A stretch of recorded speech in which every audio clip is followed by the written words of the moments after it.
Iran के हमलों से बौखलाया इजराइल या तो उस पर सीधे हमले कर रहा है या फिर उसके मददगारों को निशाना बना रहा है। 19 अप्रैल को खबर आई थी कि इजराइल ने ईरान पर हमला बोल दिया है।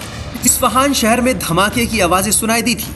हालांकि इस हमले की तस्वीरें अभी तक सामने नहीं आई हैं। इससे पहले इजराइल ने ईरान से बदला लेते हुए ईरान समर्थित हमास पर गाजा में हमला किया था। वहीं लेबनान में हिजबुल्लाह पर भी हमला बोला था, जिसमें हिजबुल्लाह के 2 कमांडर मारे गए थे। अब खबर है कि इजराइल ने इराक में ईरान के सैन्य अड्डों को निशाना बनाया है। इराक की पॉपुलर मोबिलाइजेशन फोर्स ने कहा है कि 19 अप्रैल की रात काल्सो मिलिट्री बेस के कमांड पोस्ट पर धमाका हुआ। बगदाद से काल्सो मिलिट्री बेस 50 किलोमीटर दूर है। धमाके के पीछे की वजह एयर स्ट्राइक बताई गई। इस हमले में एक पीएमएफ फाइटर की मौत हो गई, जबकि 6 जवान घायल बताए जा रहे हैं। घायलों को हिल्ला शहर के एक अस्पताल में भर्ती करवाया गया है। मीडिया रिपोर्ट्स के मुताबिक पीएमएफ ने एक बयान में बताया है कि धमाके की वजह से बेस पर मौजूद चीजों को नुकसान हुआ है। कुछ लोग घायल भी हुए हैं। एक टीम मामले की जांच कर रही है। हालांकि अभी तक ये पता नहीं चल पाया है कि एयर स्ट्राइक के पीछे कौन रहा है। अमेरिका के एक अधिकारी का कहना है कि इराक में किसी भी तरह की अमेरिकी सैनिक गतिविधि नहीं की गई है। इराक में मिलिट्री बेस पर हुए हमले में इजराइल का हाथ होने की बात कही जा रही है।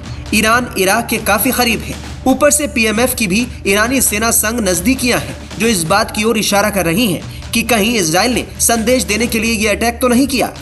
बता दें कि पीएमएफ की शुरुआत 2014 में हुई थी। सैन्य लड़ाकों के अलग अलग ग्रुप के तौर पर इसकी शुरुआत हुई। ज्यादातर ग्रुप ईरान के करीब थे। बाद में इराकी सेना ने इन्हें सिक्योरिटी फोर्स के रूप में मान्यता दे दी। इराक में इस्लामिक स्टेट से लड़ने में भी महत्वपूर्ण भूमिका निभाई थी। पॉपुलर मोबिलाइजेशन फोर्स ने अमेरिकी सेना पर भी हमले किए थे। पॉपुलर मोबिलाइजेशन फोर्स पर फरवरी से ही रोक लगी हुई है।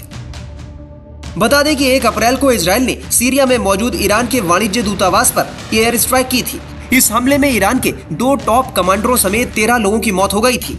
इस घटना के बाद से दोनों देशों में तनाव बढ़ गया। अटैक के बाद ईरान ने इजराइल से बदला लेने की धमकी दी थी। इसके 12 दिन बाद 13 और 14 अप्रैल की दरमियानी रात को ईरान ने इजराइल पर 300 से ज्यादा मिसाइलों और ड्रोन से हमला कर दिया। इस दौरान नेवाती मिलिट्री बेस को निशाना बनाया गया। इसमें इजराइल के करीब 12 लोग घायल हो गए थे। 19 अप्रैल को खबर आई कि इजराइल ने बदला लेते हुए ईरान के इस्फहान शहर पर हमला बोल दिया है। हालांकि ईरान की तरफ से इस पर कोई बयान नहीं आया, न ही अब तक हमले की कोई तस्वीर सामने आई। बहरहाल ईरान और इजराइल के बीच तनातनी लगातार बढ़ती जा रही है। Times now of Bharat digital की रिपोर्ट।